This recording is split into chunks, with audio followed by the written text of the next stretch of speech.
से आप क्या समझते हैं, इसके पक्षों की सविस्तार चर्चा कीजिए। What do you understand by class management, discuss in detail in its aspects. कक्षा प्रबंधन सामान्य परिचय। Class management general introduction. कोई भी व्यक्ति किसी कार्य को करने से पहले यह सोचता है कि वह उस कार्य को किस प्रकार करे ताकि उसका अधिकतम प्रतिफल मिले। सामान्यतः लोग उसे प्रबंधन कहते हैं। किसी संस्था की इस व्यवस्था के संदर्भ में इसकी व्याख्या हम पूर्व प्रश्नों में कर चुके हैं।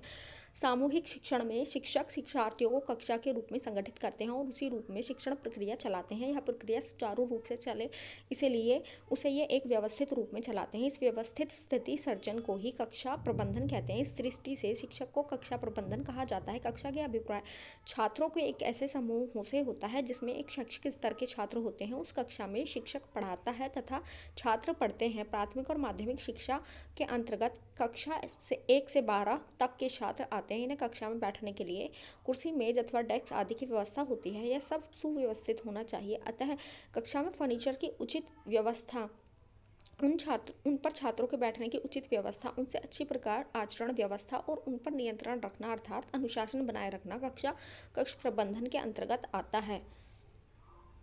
शिक्षक एक कक्षा के प्रबंधक के रूप में सामान्य दृष्टि से शिक्षा का उत्तरदायित्व पाठ्य विषयों का शिक्षण होता है, परंतु वास्तव में शिक्षक कार्य इससे बहुत अधिक है। शिक्षक को पाठ्य विषयों के शिक्षण के अतिरिक्त बालकों के शारीरिक, मानसिक, नैतिक, चारित्रिक, सामाजिक और सांस्कृतिक आदि के विकास हेतु अनेक कार्य करने होते हैं। इस प्रकार शिक्षक को कक्षा के अंदर और कक्षा के बाहर व्यवस्था संबंधी कार्य संपन्न करने होते हैं। पाठ्य विषयों का शिक्षण कक्षा कक्ष में होता है, इसीलिए शिक्षक को कक्षा कक्ष की व्यवस्था को व्यवस्थित करना होता है। इसके लिए उसे विद्यालय की आचार संहिता, विभिन्न नियम, शर्तें, आदर्श और परंपराओं को ध्यान में रखना होता है, उनका पालन करना होता है और उन्हें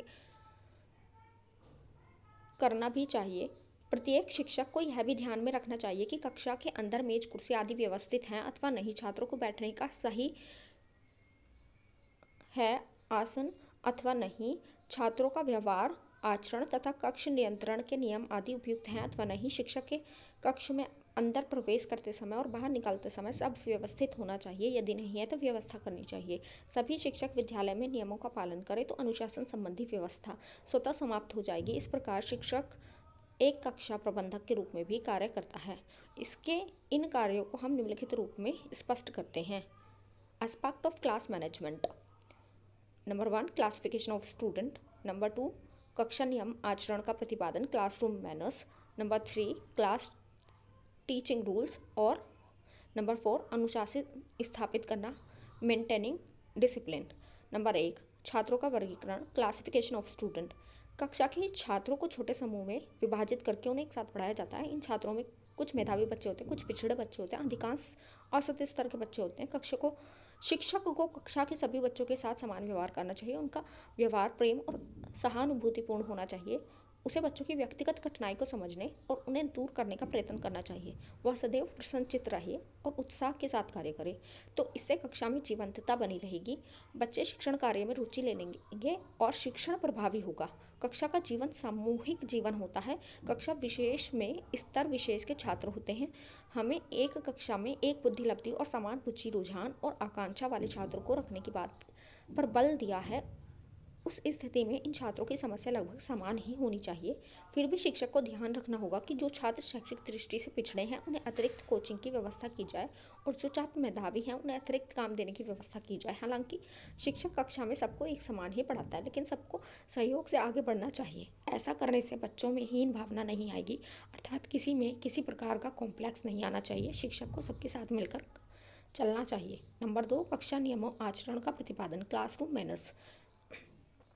कक्षा नियमों के अंतर्गत विद्यालय कक्ष बैठने की व्यवस्था, सही स्थिति, उचित आसन में बैठना, खड़े होना, प्रश्न पूछना, उत्तर देना, कक्षा आचरण के सामान्य नियम आते हैं। कक्षा शिक्षक और छात्रों को इनका पालन करना चाहिए। ये नियम विद्यालय द्वारा उचित शैक्षणिक वातावरण निर्माण हेतु सर्वसम्मति से निर्धारित कर लेने चाहिए और प्रत्येक शिक्षक को इस व्यवस्था को प्रतिपादित करने में सबका पूर्ण सहयोग लेना चाहिए और सबको पूर्ण सहयोग देना भी चाहिए। कक्षा नियमों और आचरणों के संदर्भ में अग्रलिखित रूप में मानक स्टैंडर्ड प्रस्तुत किए जा सकते हैं। नंबर 1, कक्ष और बैठने की व्यवस्था, classroom and sitting arrangement. Number 2, कक्षा में बैठने उठने की उचित मैनर व्यवस्था। नंबर 3, कक्षा आचरण के सामान्य नियम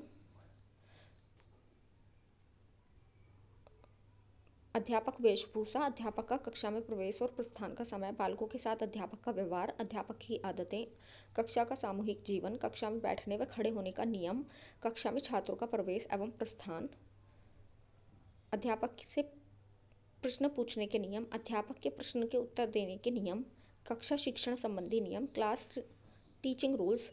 अध्यापक कक्षा में एक ही समय पर प्रवेश करें और देखें कि बच्चे उनके सम्मान में शालीनता के साथ खड़े होते हैं और इस खड़े होने तथा बैठने में किसी प्रकार की आवाज़ व शोरगुल तो नहीं होता। कक्षा में प्रवेश करते अध्यापक कक्षा में सांपट, मेज, कुर्सी और छात्र की बैठने की व्यवस्था एवं बैठक के मैनर पर नज़र डालें और देखें कि वह सब व्यवस्थित है। यह कार्य यदि अध्यापक की निगाह भर से हो जाए तो अधिक उत्तम है, अन्यथा अध्यापक को बच्चों को टोक देना चाहिए।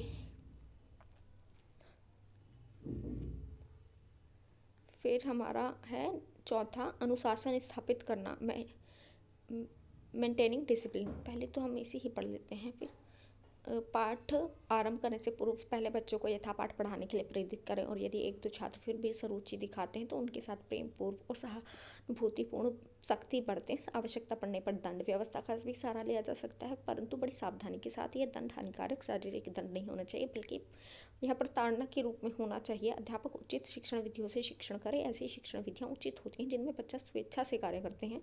अध्यापक को छात्र की कठिनाई पर सदैव ध्यान देना चाहिए और उनके साथ साथ दूर करते चलना चाहिए। लेकिन यदि कोई छात्र बनावटी कठिनाई बताकर अध्यापक के साथ खिलवाड़ करना चाहता है तो उसे चतुरता के साथ सही मार्ग पर लाया जाना चाहिए। अध्यापक अपने प्रश्न पूरी कक्षा के समक्ष रखे।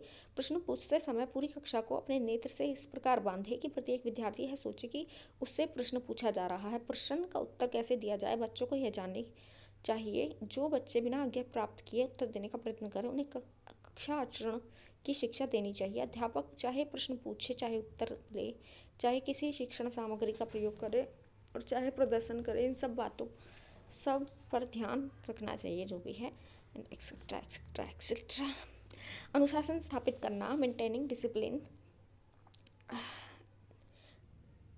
बच्चे बड़े चंचल होते हैं। जब उनके पास कोई रचनात्मक कार्य नहीं होता तो वो तोड़ फोड़ में लग जाते हैं, आपस में झगड़ना चालू कर देते हैं और कक्षा कार्य में रुचि न लेना और उचित ढंग से कक्षा आचरण न करना तो एक सामान्य बात है। अध्यापक इसे कैसे रोकने के लिए कक्षा में नियंत्रण रखना चाहिए, अनुशासन बनाए रखना चाहिए के लिए प्रेरित करना चाहिए। अध्यापक को किसी भी परिस्थिति में अनुशासन में ढील नहीं देनी चाहिए। उठते बैठते, कक्षा में प्रवेश करते, बाहर निकलते, पूछते समय, उत्तर देते समय अथवा किसी भी अन्य स्थिति में अनुशासन बनाए रखना शिक्षक का दायित्व है। छात्रों को प्रेम और सहानुभूति से समझाएं और अनुशासन बनाए रखने तथा निर्धारित नियमों व शर्तों विद्यालय संहिता का पालन करें। दर्शनों के आधार पर एडम्स ने अनुशासन पर 3 प्रकार की विचारधाराओं का उल्लेख किया है। दमनात्मक अनुशासन, इसके अंतर्गत बालकों में दंड का भय दिखाया जाता है और अनुशासन स्थापित किया जाता है। इस अनुशासन में किसी भी प्रकार की स्वतंत्रता प्रदान नहीं की जाती और बालकों को प्रत्येक नियम का कठोरता से पालन करना होता है। इस प्रकार बालकों को शक्तिपूर्ण दबाकर उस पर नियंत्रण रखा जाता है। मनोविज्ञान इस प्रकार के अनुशासन को उपयुक्त नहीं मानते। प्रभावात्मक अनुशासन, इसके अंतर्गत शिक्षक अपने प्रभाव बालकों पर छोड़ता है और यह प्रभाव उसके चरित्र का, शिक्षण का, आदर्शों का और उसके व्यवहार का होता है। अध्यापक बालक में श्रद्धा की भावना और विनय आदि गुणों को पैदा करता है। इसका प्रभाव बालक पर पड़ता है और वह स्वयं अनुशासित हो जाता है। मुक्तियात्मक अनुशासन, इसमें बालक पूर्ण रूप से स्वतंत्र छोड़ दिया जाता है क्योंकि इनकी मान्यता है कि बालक पर कोई नियंत्रण नहीं होना चाहिए। इससे उनका स्वाभाविक विकास होगा और उनमें स्वयं आत्म अनुशासन की भावना उत्पन्न हो जाएगी।